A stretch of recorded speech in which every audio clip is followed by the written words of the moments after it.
오늘 성벽을 건축하는 이야기 3장에 기록되어 있습니다. 이 느헤미야 3장은 성벽 건축에 대한 자세한 내용과 또 여기 건축에 참여한 명단들을 자세히 이제 길게 소개하고 있습니다. 느헤미야는 이제 하나님의 감동으로 주신 그 비전을 마을 사람들, 이스라엘 사람들에게 제시하면서 그 백성의 지도자들을 소집하고 또 이 성전 건축에 대한 명령을 내리게 됩니다. 아니, 명령보다는 성벽 재건에 참여할 것을 이스라엘 백성들에게 촉구하고 탁월한 지도력을 가졌던, 그리고 솔선수범하였던 느헤미야의 지도력에 힘입어 마을 사람들이 이제 이스라엘 사람들이 이 일에 참여하게 됩니다. 지난주에 우리가 느헤미야 2장에서 보았듯이 느헤미야는 매우 신중한 모습, 그리고 치밀한 계획 속에서 이 일을 추진하고 있는 것을 이제 보게 되었습니다.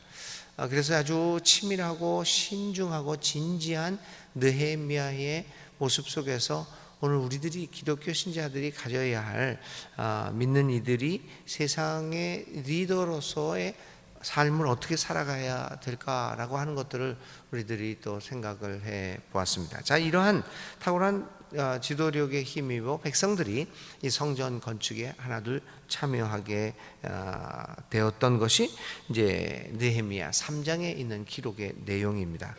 모든 사람들이 한 마음으로 이제 하나님이 원하신다는 확신 속에서 이 성벽을 건축하게 됩니다. 성벽의 둘레는 알려진 바에 의하면 6.4km 정도가 되었다고 하고요.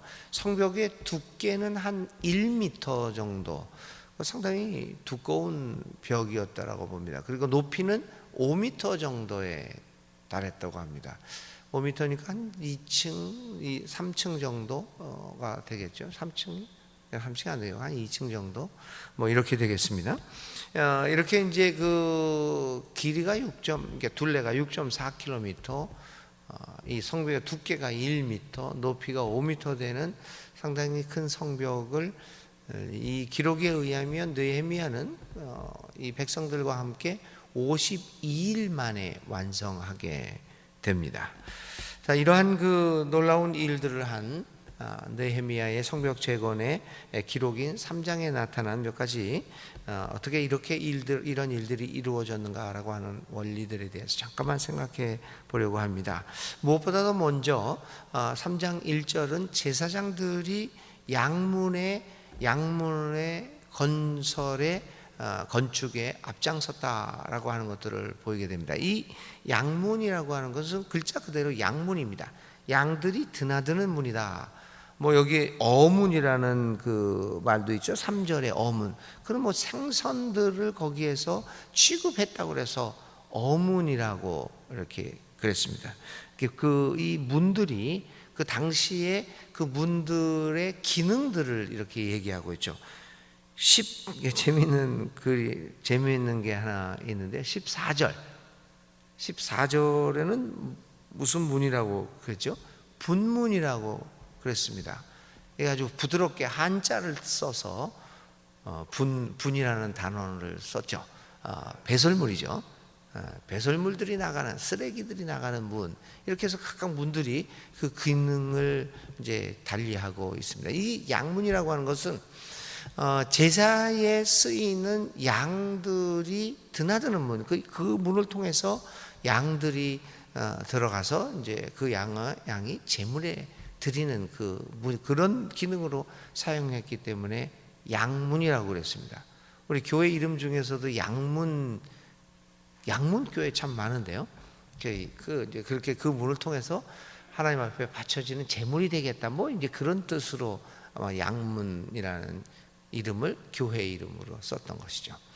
자, 이 양문을 건축하는데 제일 먼저 양문이 건축이 되는데, 그리고 이제 성벽이 이어지죠. 이 제사장들이 먼저 일을 시작하면서 백성들에게 본을 보이게 됩니다. 아마 제사장들이 북쪽 이게 이제 북쪽이었는데 북쪽 성벽을 맡아 이 공사에 임하게 된 것은, 특별히 양문을 시작하게 된 것은 아마 종교적 의미를, 이것이 하나님께 바쳐지는 것이다, 또 하나님이 원하시는 것이다, 이 일이 정치적인 일뿐만 아니라 이 종교적인 일이다, 신앙적인 일이다라고 하는 의미를 두기 위한 것이었다라고 또 생각이 됩니다. 그래서 이제 제일 먼저 이 성벽 공사에서 두드러지는 것은 이 리더들의 솔선수범입니다. 여러분들이 이렇게 보시면 몇 가지에서 몇몇 문을 할 때 어디를 다스리는 누구누구의 아들 누구누구가 이렇게 그 공사에 참여했다. 맞아. 참 재밌는 건 이제 14번 분문, 이 더러운 것들이 나가는, 어떻게 보면은 우리들이 별로 이제 좋아하지 않을 문이라고도 볼 수 있는 것을 누가 하냐면 벳학게렘 지방을 다스리는 레갑의 아들 말기야. 그러니까 상당히 지도층들의 솔선수범이 있게 되었습니다. 이렇게 해서 이제 성벽 건축이 리더들의 솔선수범으로 이루어지게 됩니다. 두 번째는 이 성벽 제거는 아까도 말씀드린 것처럼 제사장이 양문을, 북쪽에 있는 양문을 건축함으로써 시작되는데, 그것이 시계 반대 방향으로 이렇게 돌아 시계 반대 방향으로, 저 편에서는 이쪽으로 돌아가는데 여러분 편에서는 이쪽으로 돌아가나요? 시계 반대 방향으로 이 성전 건축이 단계적으로 이루어지게 됩니다.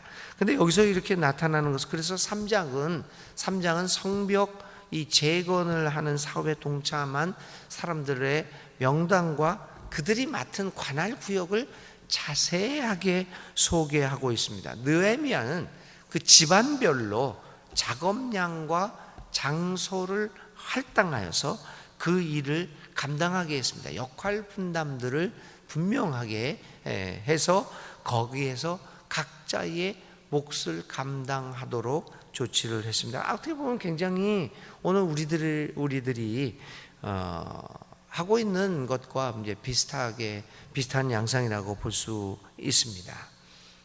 자기의 역할이 제대로 분단되었을 때 오늘 우리들의 일이 성취가 되는 경우를 많이 보게 됩니다.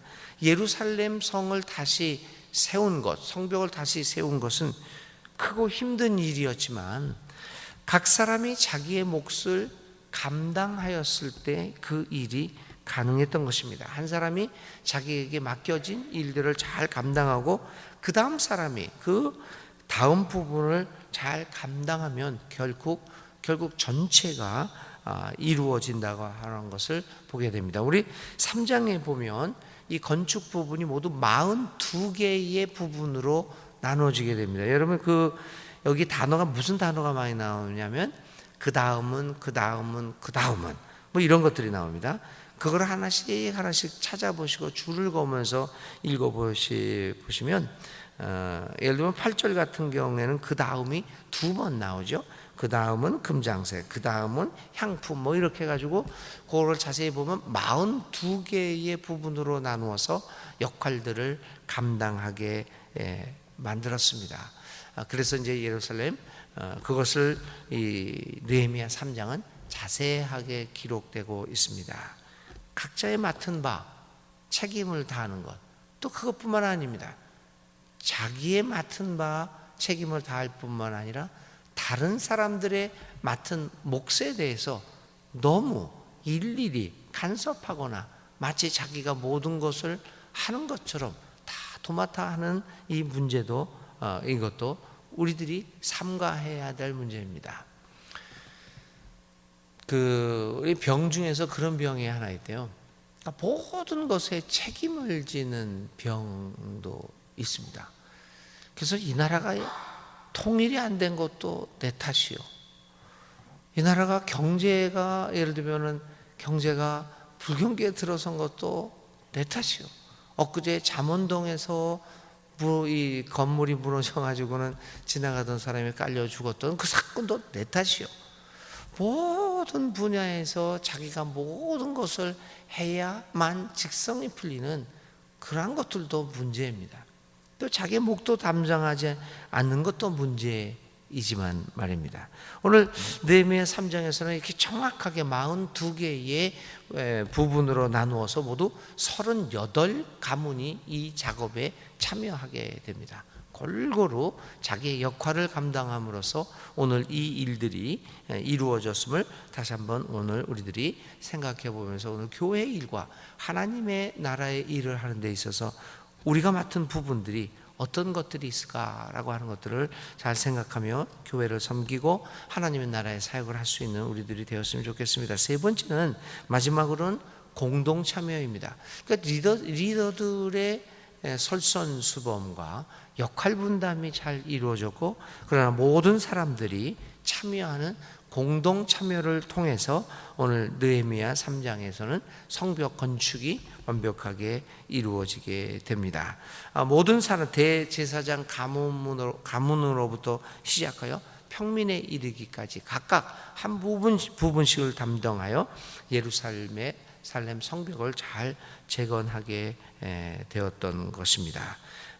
이제 마지막으로 이분들은 여기에서 나온 것은 사역에 대한 열정, 대체로 자기가 맡은 일을 다해 힘을 다해서 최선을 다한 것으로 오늘 우리들이 볼 수가 있습니다. 이 같은 어떤 일들을 하고 느헤미야의 성벽 재건을 통해서 우리가 배울 수 있는 것은 무엇보다도 리더들의 솔선수범이 필요하고 역할 분담과 공동적으로 모두 참여하며 좀 더 열정을 가지고 거기에 그 마커스 보그라고 하는 사람의 말을 빌면 심장을 걸고 나의 마음을 걸고 하는 그러한 일이 있을 때 정말 하나님의 사역들이, 나라의 사역들이 이루어질 것으로 봅니다.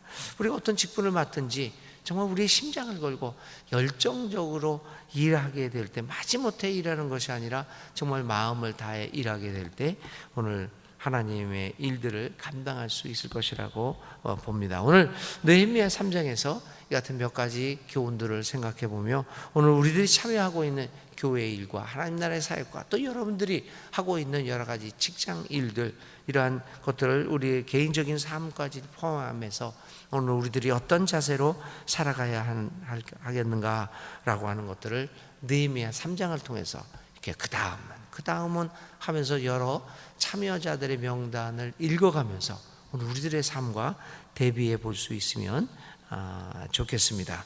오늘 이 느헤미야 3장을 읽으면서 오늘 하루 종일 생각해야 할 생각은 참여입니다.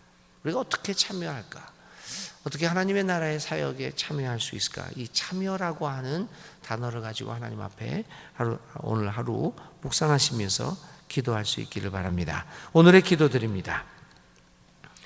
유대 온 백성들이 느헤미야의 지도 아래서 함께 성벽 재건에 나섰습니다. 그리고 마침내 52일 만에 성벽을 재건하는 데 성공하였습니다. 이런 모든 것은 온 백성의 헌신적인 참여에 의한 것임을 봅니다. 하나님의 일은 혼자서 하는 것이 아니라 우리 모두가 힘을 합쳐서 하는 것임을 하나님 오늘 이 아침에 다시 한번 깨닫습니다. 주여, 우리로 하여금 하나님의 은혜로 하나 되게 하시고 하나님의 나라를 이루기 위하여 조금씩 양보하면서 협력을 이루어내는 공동체로 살아가게 하소서. 밖에 서 있지 말고 안으로 들어와서 하나님의 뜻을 이루는 일에 적극적으로 참여하는 우리 모두가 되게 하셔서 그리하여 함께 이루는 하나님 나라를 세상에 보여줄 수 있는 우리 모두가 되게 하여 주옵소서. 예수님의 이름으로 간절히 기도를 드립니다. 아멘. 오늘의 실천입니다. 하나님의 나라를 이루기 위한 그 사역에 내가 협조해야 할 부분이 무엇이 있는가를 생각해 보고 그 일을 우리 교회 안에서 오늘 실천해 보시기 바랍니다. 아니, 오늘뿐만 아니라 우리의 삶을 통해서 그 일이 무엇인가를 생각해 보고 열정을 가지고 그 일을 실천할 수 있는 우리 모두가 되시기를 바랍니다.